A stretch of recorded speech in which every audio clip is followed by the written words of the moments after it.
ipapakita mo sa amin? I'm gonna sing po. You're gonna sing. And no, you really did a little star with your beautiful stars on your hair. It's so nice. It looks good on you. So are you ready to perform? Okay, take it away. It's your time to shine.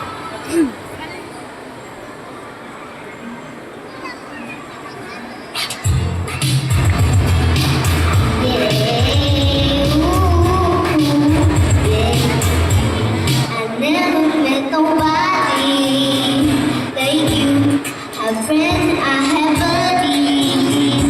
It's true, but they don't turn my tummy way you do. I never met nobody like you. Oh, yeah.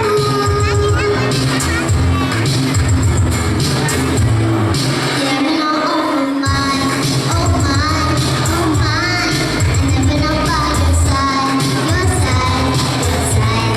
I never gonna let you cry, oh cry, don't cry.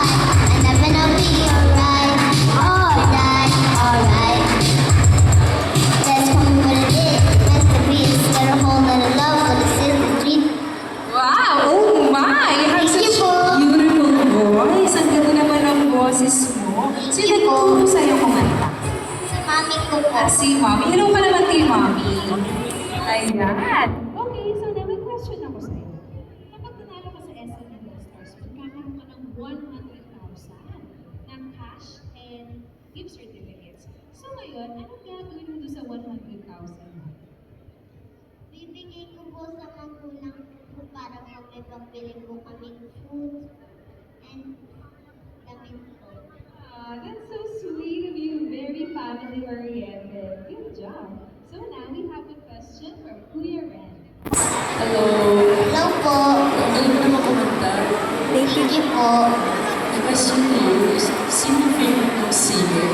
For sure, meron akong favorite singer. Yung mga pini po.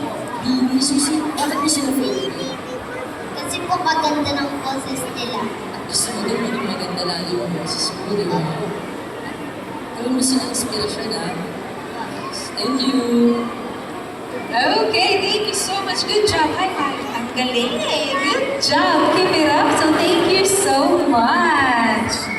Okay, let's proceed to our next contestant. Ayan.